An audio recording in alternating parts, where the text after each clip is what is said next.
রাসূল করিম সাল্লাল্লাহু আলাইহি সাল্লাম হাদিসের মধ্যেও বলেছেন এবং কোরআনের মধ্যেও আসছে যে আল্লাহ তাআলা পবিত্র কোরআনে ইরশাদ করেছে সূরাতুন নহলের মধ্যে, ওয়ালা তাকুনু কাল্লাযীনা নাকাদাত গাজলাহা মিন বা'দি কুওয়াতিন আনকাসা, ওয়ালা তাকুনু কাল্লাতী নাকাদাত গাজলাহা মিন বা'দি কুওয়াতিন আনকাসা, তাদের মতো হবে না, ওই মহিলার মতো হবে না যেই মহিলা শক্ত করে মজবুতভাবে একটা রশি পাকাইল, খুব মজবুতভাবে একটা রশি পাকাইল, রশিটা পাকানোর পরে ওই রশিটাকে কোনো কাজে লাগাইল না, কোনো কিছু বাঁধল না, রশিটা দিয়া কোনো প্রয়োজনীয় পূরণ করলো না, রশিটা মজবুতভাবে তৈরি করলো, তৈরি করে রশিটাকে টুকরা টুকরা করে কেটে ফেললো, কোনো লাভ হয়েছে?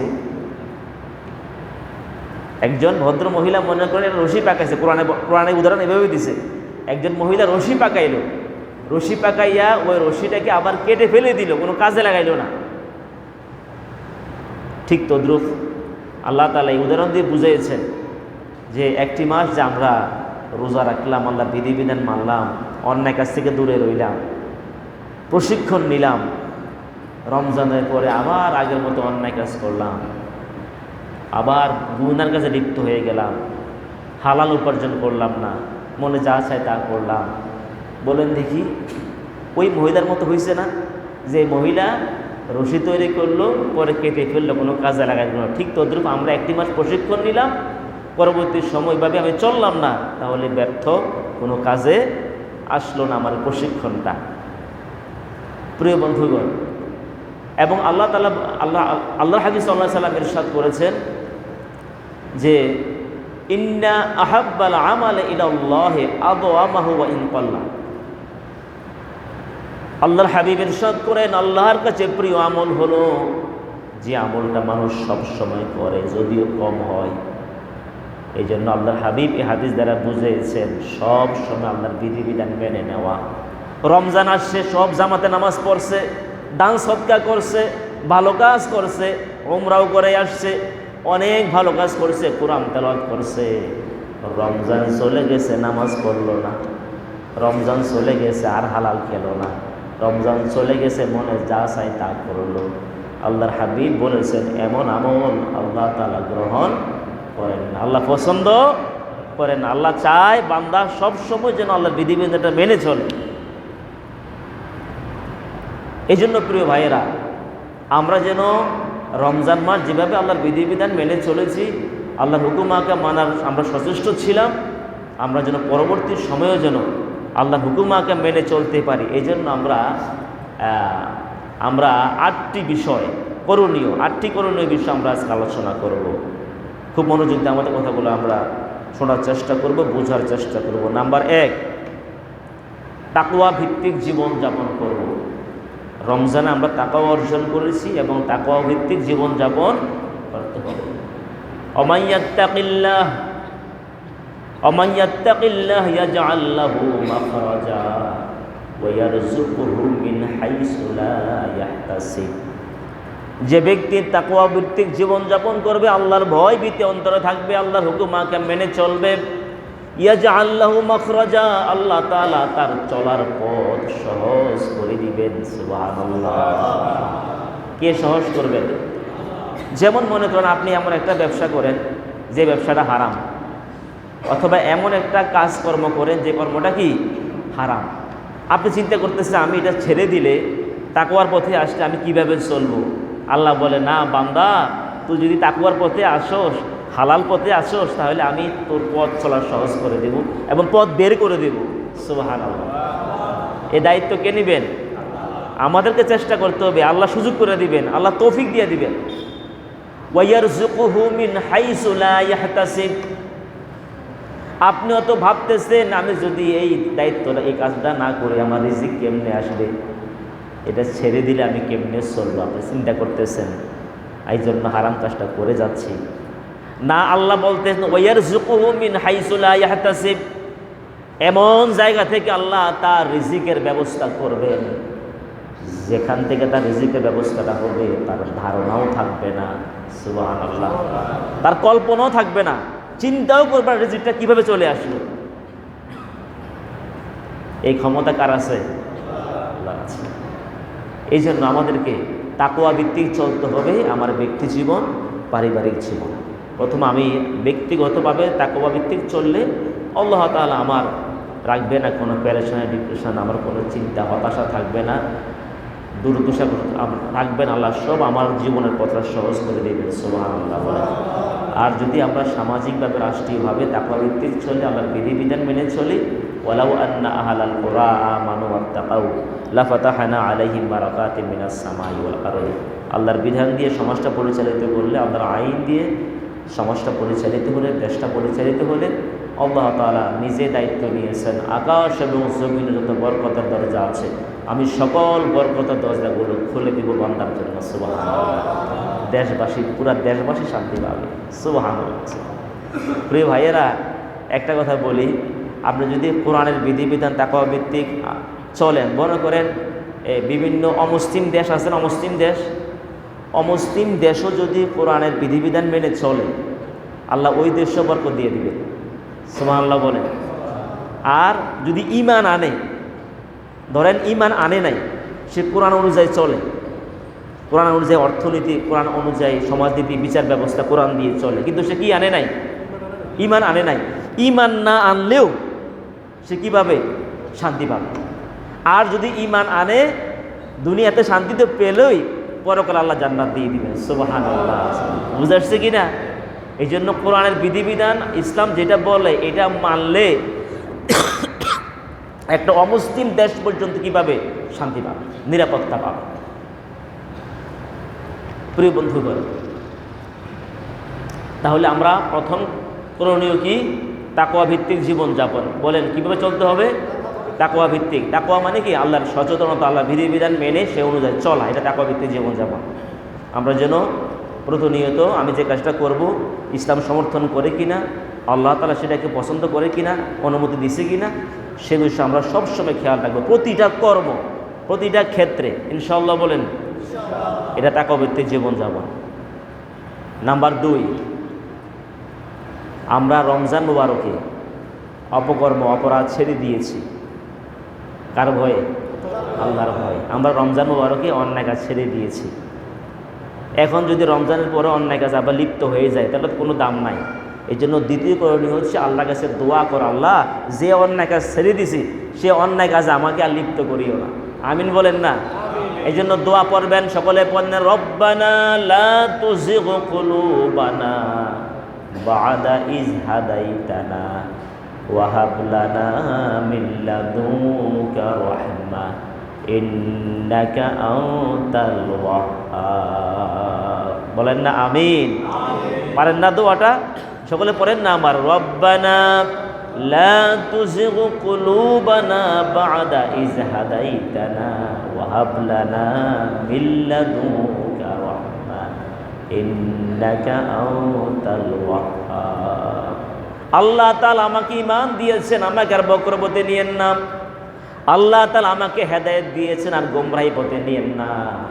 রব্বানা লা তুজিগ কুলুবানা, আল্লাহ আমার অন্তরকে, আমার মনকে বক্র করিয়েন না। আমাকে ঈমান দিয়েছেন, ঈমান থেকে দূরে সরিয়ে দিয়েন না। আমাকে সৎ কাজ করার সুযোগ দিয়েছেন, আমাকে আর অন্যায় কাজে নিয়েন না। এই দোয়াটা সবসময় করবেন, ইনশাআল্লাহ বলেন না?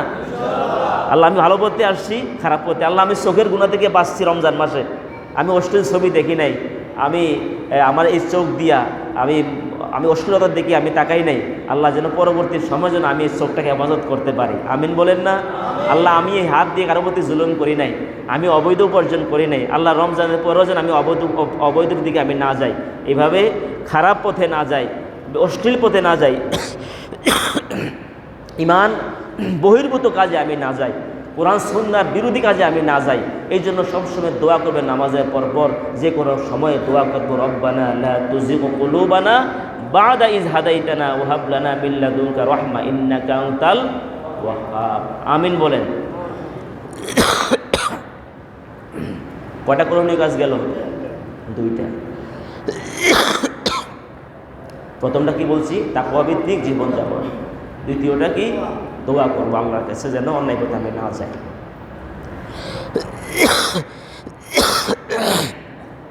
পানি আছে।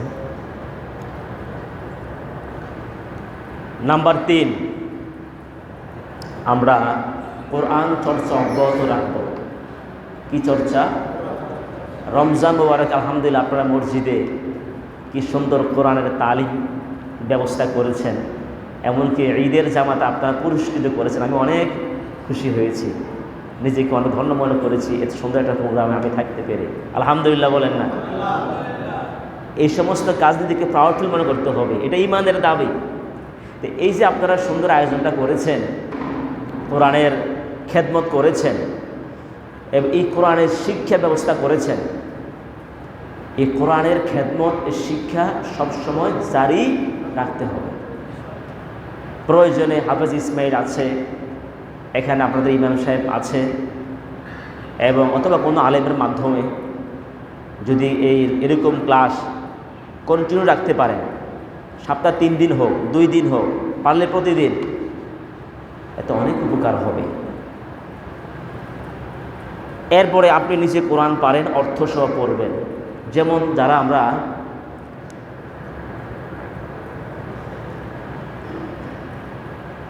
দেখবেন কিছু ভাই আছে সকালবেলা পত্রিকাটা না দেখলে মেজাজটা গরম হয়ে যায়, মানে খবরটা পড়তে পারলো না, হকার এখনো পত্রিকা দিল না, মেজাজটা কী হয়ে যায়, মানে একটু অশান্তি লাগে। আবার যারা দেখেন ফেসবুক চালায় বা বিভিন্ন ইন্টারনেট দেখে, খবর রাখে, অথবা টিভির সামনে খবরটা না দেখলে অশান্তি লাগে, আছে না এমন? ফেসবুকটা যদি 3 দিন বন্ধ থাকে, একটু খবর রাখতে পারে না, নিজেকে অস্থির লাগে। তাহলে আবার বলেন, আমি যে বিভিন্ন মাধ্যমে দেশের খবর রাখি, এলাকার খবর রাখি, এই দুনিয়াটাকে কিভাবে কল্যাণ হবে, কীভাবে পরকালে মুক্তি পাব, কোরআনের এর চাইতে শ্রেষ্ঠ গ্রন্থ পৃথিবীতে হতে পারে না। দেখা যায় 1 দিন 2 দিন ফেসবুক না দেখলে তাড়াতাড়ি এমবি পুরাইয়া, অথবা কোথায় ওয়াইফাই লাইন আছে একটু যোগাযোগ করে, ভাই একটু খবরটা দেখি, বা একটু দেশের খবর নেই, পৃথিবীর খবর নেই, অথবা টিভিটা যদি না লাগাই, একটু না দেখি অশান্তি লাগে। যে কোরআনের মাধ্যমে আমি পরকালে মুক্তি পাবো, যে কোরআনের মাধ্যমে আমরা সঠিক পথ পেয়েছি, যে কোরআন আল্লাহর কথা, এর সাথে শ্রেষ্ঠ বাণিজ্য হতে পারে না। দেখা যায় আমাদের মধ্যে এমনও আছে, আমরা মাসের পর মাস একদিন কোরআনটা খুলি দেখি না। এমন লোক আছে কিনা বলেন? মাসের পর মাস যদি রমজানে পড়ছে একবার, এই যে রাখছে গিলাপ করে, আর 1 বছরের মধ্যে কোরআনটা খোলে না, এমন মুসলমান সমাজের দেশে আছে কিনা বলেন? তাহলে কি হলো? যে কোরআনটাকে পড়ার কথা বলেছেন, প্রথম ওহী তো হলো ইকরা, বলেন ইকরা বিসমি রাব্বিকাল্লাযী খালাক, খালাকাল ইনসানা মিন আলাক। পড়ো কার নামে? আল্লাহর নামে। আল্লাহর নামে কি পড়বে? কোরআন। বলেন না, কি পড়বে? আল্লাহর কথা হলো কোরআন। কোরআন হলো ওহীর প্রথম ওহী হলো কোরআন পড়ো, কোরআন শিখো। যে নির্দেশ আল্লাহর প্রথম ওহী সেটা হলো কোরআন পড়ো, কোরআন শেখো। প্রথম ওহী তো নামাজ নয়, প্রথম ওহী যাকাত নয়, হজ জাকাত নয়, রোজা নয়, প্রথম ওহীটাই হলো কোরআন পড়ো, কোরআন শেখো। যেটা আল্লাহর প্রথম নির্দেশ, কোরআনটা পড়ো, কোরআনটা দেখো। আমরা আল্লাহর বান্দারা রমজান চলে গেছে, মাসের পর মাস কোরআনটা খুলেও দেখি না, একটু পড়িও না, অথচ পত্রিকাটা না পড়লে মেজাজটা গরম হয়ে যায়, ফেসবুকটা না দেখলে অস্থির লাগে। এরপরে আমি যদি একটু টিভিটা খুলে একটু স্যাটেলাইট চ্যানেলটা না দেখতে পারি, অস্থির লাগে, মনটা খারাপ হয়ে যায়। কিন্তু কোরআনটাতে আমি পড়ে দেখলাম না, 1টা মাস চলে গেলে কোরআনটা খুলে পড়লাম না, একটু অর্থটা দেখলাম না, আমার সিলেবাসে কোরআনটা আসলো না, জন্য মনটা খারাপ হচ্ছে না। আমরা কি তাহলে ব্যর্থ নয়? আল্লাহর বিধান তো কোরআন প্রতিদিন পড়বেন, যত পড়বেন তত জ্ঞান বাড়বে। প্রিয় বন্ধুগণ, এই জন্য আমরা যে প্রতিদিন খাবার খেতে হয়, যেরকম না খেলে অসুস্থ হয়ে যায়, যদি কোরআনের সাথে আমার সম্পর্ক না থাকে, আমার ইমানটা অসুস্থ হয়ে যাবে। কথা বুঝে আসছে কিনা? আমার ইমান দুর্বল হয়ে যাবে, ইমান আঘাত আসবে এবং ইমান শয়তান অসওয়াসা দিবে। সুতরাং প্রিয় ভাইয়েরা, আমরা প্রতিদিন 1 আয়াত হোক 2 আয়াত হোক আমরা পড়ব ইনশাআল্লাহ, বলেন না? অর্থ সহ। কিভাবে? অর্থ সহ। আফালা ইয়াতাদাব্বারুনাল কুরআন আম আলা কুলুবিন আকফালুহা। আল্লাহ তাআলা অর্থ বুঝার কথা, গবেষণার কথা, শুধু অর্থ বুঝা না, বলছে গবেষণা করো, অর্থ বুঝে পড়ো। অনেকে আপনি মনে করতে পারেন কোরআন তো কঠিন লাগে, কীভাবে অর্থ বুঝে পড়বো? আল্লাহ তাআলা নিজে বলেছেন ওয়ালাকাদ ইয়াসসারনাল কুরআনা লিযিকরি ফাহাল মিন মুদ্দাকির। আল্লাহ বলতেছে আমি কোরআনকে সহজ করে দিয়েছি, আসো কি কেউ অনুধাবন করবা?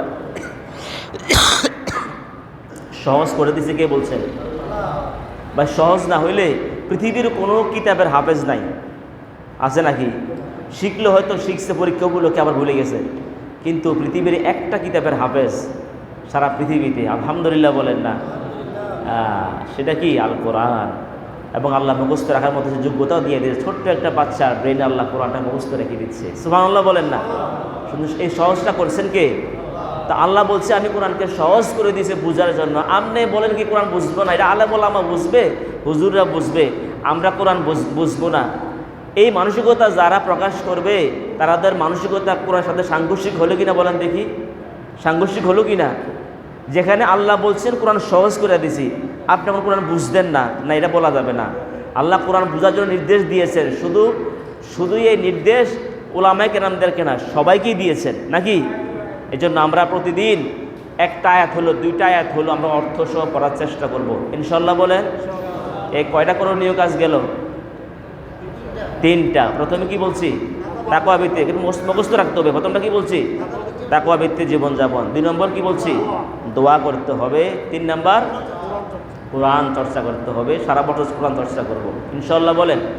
তাহলে আমি সঠিক পথের দিশা পাবো। যেমন আমি প্রতিদিন খেতে হয়, না খেলে আমি অসুস্থ হয়ে যাব, ঠিক কোরআন চর্চা প্রতিদিন হবে। প্রতিদিন সকালবেলায় অথবা ঘুমানোর সময় যখন সময় হয় একটা সময় নির্ধারণ করবেন যে প্রতিদিন কোরআন পড়া। এখন তো পড়ার সহজ, যদি আপনি বসতে না পারেন মোবাইলে অ্যাপসের মধ্যে কোরআনের তাফসির আছে, অর্থসহ আছে, আপনি গাড়িতে বসে বসে পড়তে পারেন। টার্গেট থাকলে, ইচ্ছা থাকলে উপায় হয়, ঠিক কি না? ইচ্ছা থাকলে উপায় হয়। আমরা প্রতিদিন কোরআন অর্থসহ পড়বো। দেখবেন 1-2 বছর পরে কোরআনটা যদি রেগুলার এক জায়গা থেকে পড়েন, তারপরে এইভাবে সিরিয়ালে পড়েন, দেখবেন যে ইনশাআল্লাহ 2-3 বছর পরে দেখবেন কোরআনটা খতম হয়ে গেছে ইনশাআল্লাহ, বলেন না? আল্লাহ কবুল করুক, আমিন। 4 নম্বর যে আমাদের করণীয় বিষয়, আমরা কিছু নফল রোজা রাখবো। রমজান মাসের পরে 8টি করণীয় বিষয় আমরা আলোচনা করতেছি। কিছু নফল রোজা রাখবো, যে কথাটা বললাম যে শাওয়াল মাসের যে 6টি রোজা, মান সামা রমাদানা তুম্মা আতবাউ সিত্তা মিন শাওয়ালিন কানা কাসিয়ামিদ দাহর, এই 6টি রোজা রাখবো আমরা, তাহলে 1 বছরের সওয়াব পেয়ে যাব। তারপরে পাশাপাশি প্রত্যেক মাসের আইয়ামে বীজের রোজা। আইয়ামে বীজ বলতে এখানে 13, 14, 15 প্রত্যেক আরবি মাসের কয়টা রোজা বলছি? 3টা। কোন তারিখ? 13, 14, 15। প্রত্যেক আরবি মাসে আমরা 3টা রোজা রাখবো, 13, 14, 15। এটাকে আইয়ামে বীজের রোজা বলা হয়, আমরা এগুলো রাখতে পারি। তাছাড়া আমরা প্রত্যেক সপ্তাহ সোমবার এবং বৃহস্পতিবার, নবী সাল্লাল্লাহু আলাইহি ওয়াসাল্লাম সোমবার এবং বৃহস্পতিবার রোজা রাখতেন। সোমবার ওনার জন্ম, এই জন্য বলেছেন দুনিয়া থেকে বিদায় হয়েছেন সোমবারে নবী সাল্লাল্লাহু আলাইহি ওয়াসাল্লাম বলেছেন কেন আপনি সোমবার রোজা রাখেন? বলছে ওলিদ তফি, আমি সোমবার আমার জন্ম হয়েছে। আর বৃহস্পতিবারে রোজা রাখতেন কেন? বৃহস্পতিবারের সাপ্তাহিক আমলনামা আল্লাহর কাছে পৌঁছে। আমি চাই রোজা অবস্থায় আমার আমলনামা আল্লাহর কাছে পৌঁছল, সুবহানাল্লাহ বলেন না? এই রোজা রাখতে পারি। মাসে কয়টা? 3টা, 13, 14, 15। আর সপ্তাহ সোমবার আর বৃহস্পতিবার। এছাড়া আরাফার দিবসের রোজা, আশুরার রোজা, মুহররম মাসের 10 দিন যে রোজা, এইভাবে আরও অনেক নফল রোজা আছে। আমরা এই নফল রোজাগুলো রাখবো। রোজা রাখার কারণে ইনশাআল্লাহ আমি শারীরিকভাবে ভালো থাকবো এবং আমার ইমানটা মজবুত হবে, আমার তাকওয়াটা মজবুত, তাকওয়ার দিকটা মজবুত হবে। আল্লাহ তাআলা যেন রমজান মাসে যেভাবে রোজা রাখছি এবার সারা বছর জন্য কিছু নফল রোজা রাখার তৌফিক দান করেন, আমিন বলি। এই কয়টা করণীয় কাজ গেল? 4টা। 5 নাম্বার হচ্ছে, মনে রাখবেন আমি কিন্তু এই 8টা করণীয় আবার জিজ্ঞেস করবো, দেখবেন কারা কারা পারেন ইনশাআল্লাহ, বলেন না? খেয়াল রাখবেন যে আমি দেখবো কারা কারা পারেন এই 8টা করণীয় কাজ। এই 8টা করণীয় কাজ যদি আমরা শিখে নিতে পারি ইনশাআল্লাহ, বাসায় গিয়ে আপনি আপনার বিবিকে বলবেন, আপনি বন্ধুবান্ধবের সাথে আলোচনা করবেন, আসুন আমরা এই 8টি কাজ সারা বছরের গুরুত্ব দিই, সারা বছরটা ভালো হবে, আমার ইমানটা মজবুত থাকবে, গুনাহ থেকে বাঁচতে পারবো ইনশাআল্লাহ বলে।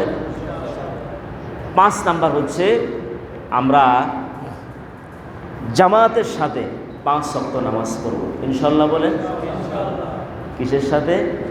নামাজ তো ছাড়বই না, জামাতের সাথে। যারা জামাতে অভ্যস্ত, 5 ওয়াক্ত নামাজ পড়ে অভ্যস্ত, সে অভ্যাসে পরিণত হয়ে গেলে দেখবেন কোন দিক দিয়ে নামাজ হয়ে গেছে, কষ্ট হবে না, স্বাভাবিক পর্যায়ে নামাজটা হয়ে যাবে। আলহামদুলিল্লাহ বলেন না?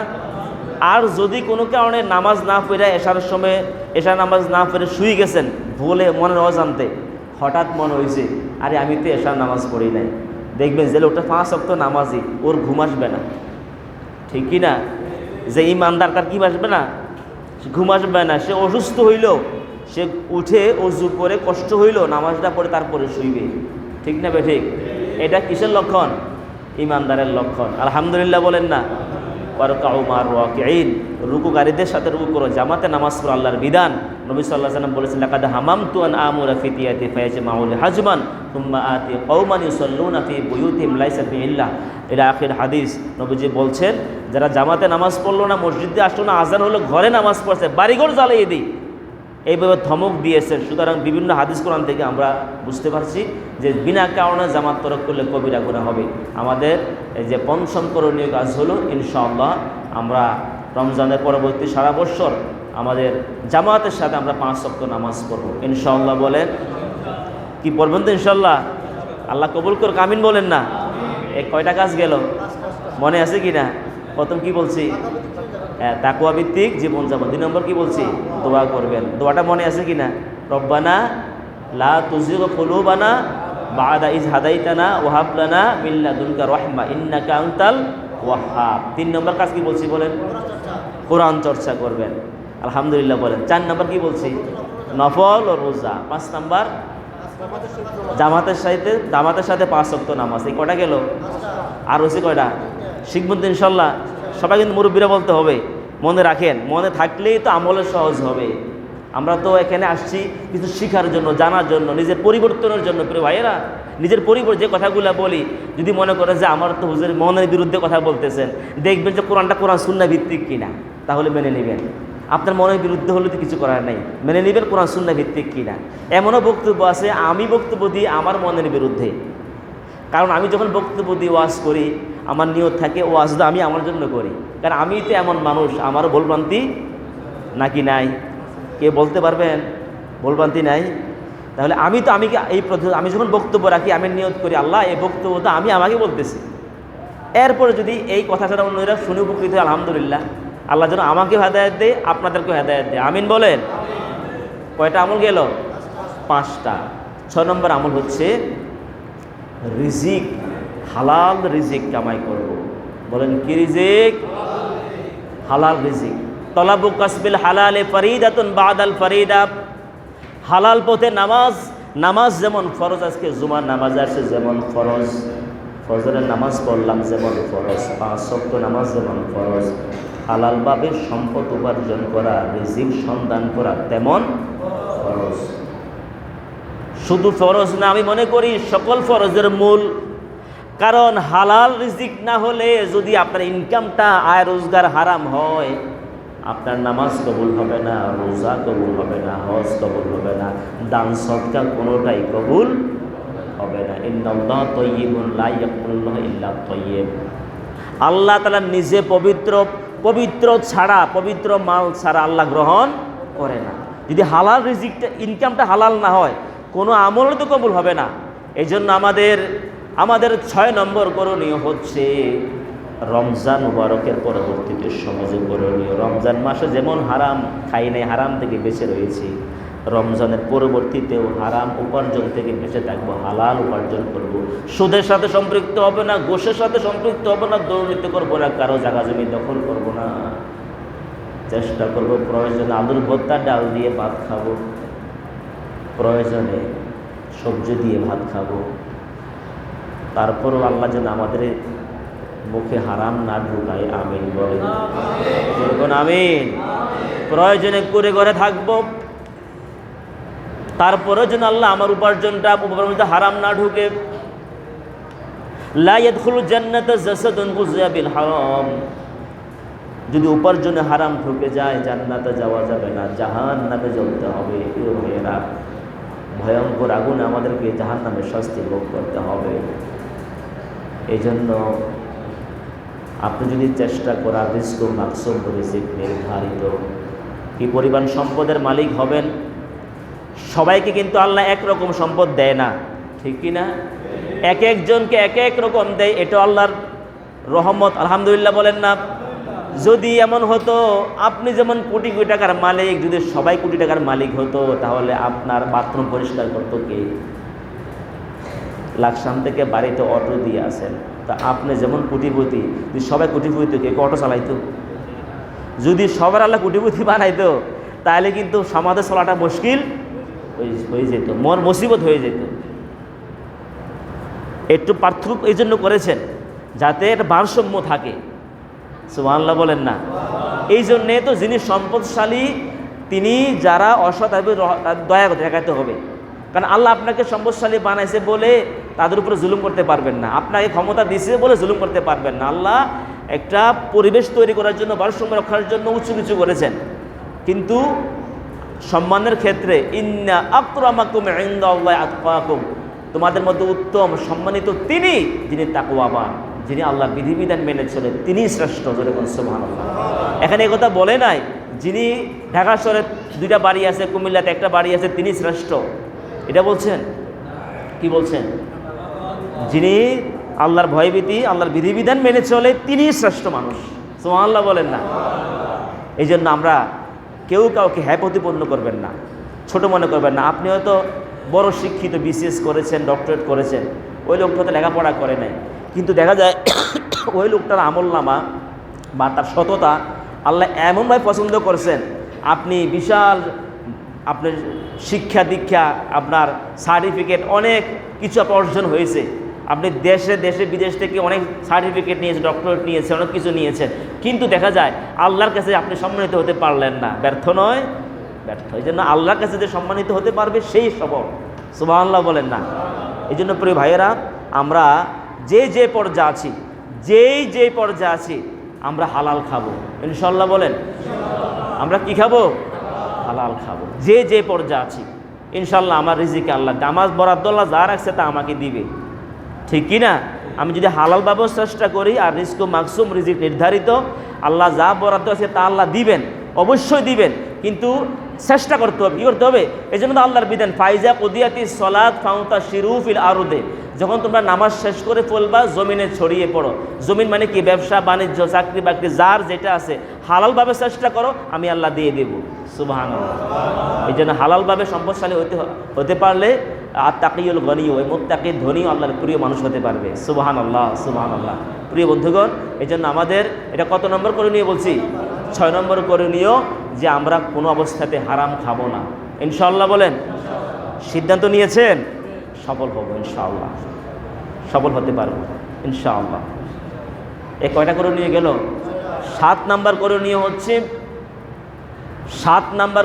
হচ্ছে আব্বা আম্মা থাকলে আব্বা আম্মার সেবা দিবেন, আত্মীয় স্বজনের হক আদায় করবেন, পাড়া প্রতিবেশীর হক আদায় করবেন।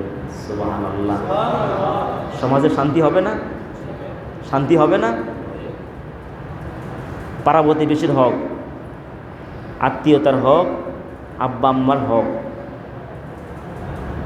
প্রিয় বন্ধুগণ, আল্লাহর হাবিব সাল্লাল্লাহু আলাইহি সাল্লাম বলেছেন, আল্লাহ তাআলা প্রতিবেশীর ব্যাপারে এত বেশি নসিহত করতেছেন, আল্লাহ তাআলা প্রতিবেশীর ব্যাপারে আমাকে এত বেশি আমাকে সতর্ক দিচ্ছেন, আমার কাছে মনে হচ্ছে সাইওয়ার রেসুলি, আল্লাহ মনে হয় কয়েকদিন পরে আয়াত নাজিল করবে, ছেলে মেয়ে যেমন বাবার সম্পদের ওয়ারিশ হয়, ছেলে মেয়ে যখন আমার সম্পদের ওয়ারিশ হবে, মনে হয় যেন আল্লাহ এত বেশি প্রতিবেশী সম্পর্কে আল্লাহ উপদেশ দিচ্ছে, বিধিবিধান বা বিভিন্ন সতর্ক দিচ্ছে, মনে হয় যেন চিরেই আল্লাহ আয়াত নাজিল করবে যে প্রতিবেশীরাও তোমার সম্পদের ওয়ারিশ পাবে।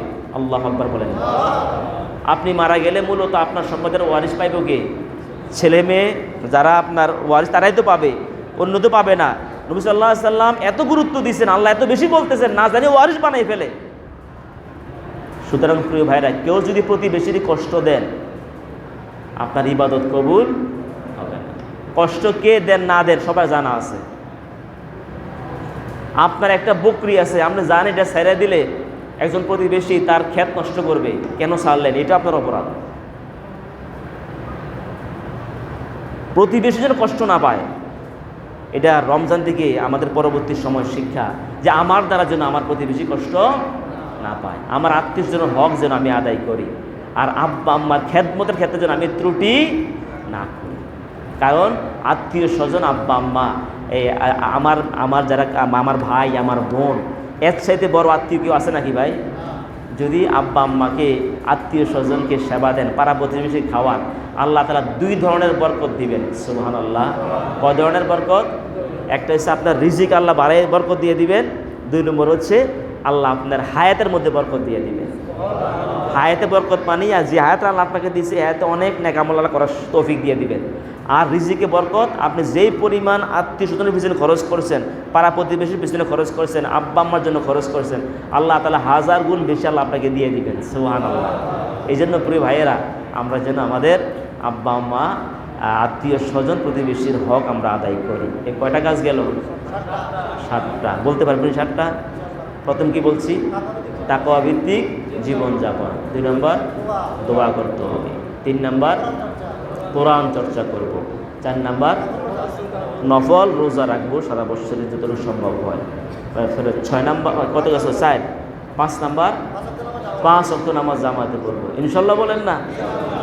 এরপরে 7 নম্বর 6 নম্বর হালাল, বলেন না? 6 নম্বর কি? হালাল রিজিক আমরা উপার্জনের চেষ্টা করবো, যাতে ইনকামের জন্য হারাম না ঢোকে। কয়টা গেল? 6। 7 নম্বর কি বলছি? আব্বা আম্মা, আত্মীয় স্বজন, প্রতিবেশীর হক আদায় করবো, তাদেরকে লক্ষ্য রাখবো আমার তৌফিক অনুযায়ী, এবং আমাদের যেন প্রতিবেশী কষ্ট না পায়। এই কয়টা কাজ গেল? আর কটা রয়েছে? একটা, সেটা হচ্ছে খুবই, এটা ছাড়াটা কঠিন, সেটা হচ্ছে গীবত শিকায়ত করবো না। কি বলছি? গীবত শিকায়ত করবো না, মিথ্যা বলবো না। গীবত, মিথ্যা মানে পরনিন্দা, এই কাজগুলো ছাড়তে হবে। ইনশাল্লাহ বলেন না? ইনশাল্লাহ বলেন।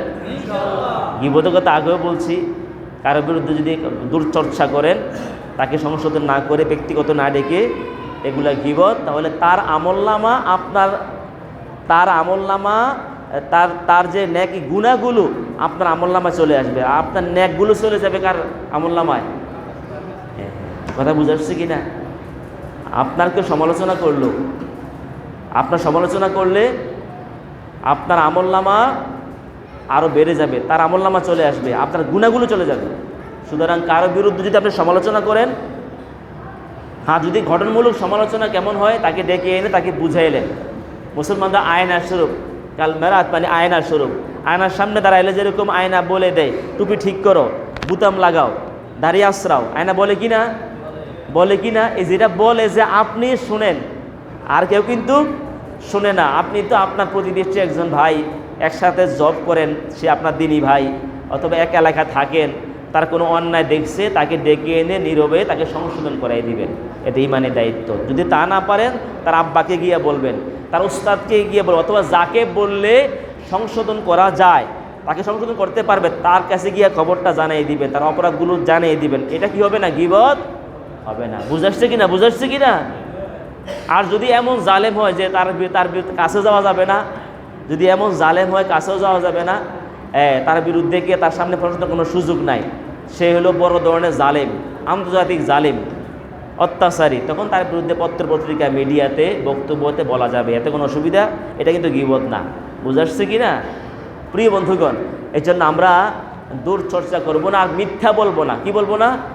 মিথ্যা। আল কিযবু যুনুব, মিথ্যা হলো সকল পাপের মূল।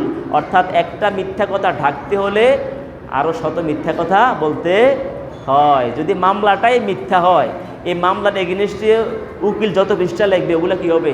মিথ্যে। মামলাটাই তো মিথ্যা। এই মামলাটাকে টিকানোর জন্য যত পৃষ্ঠা লিখবে, সব কী হবে?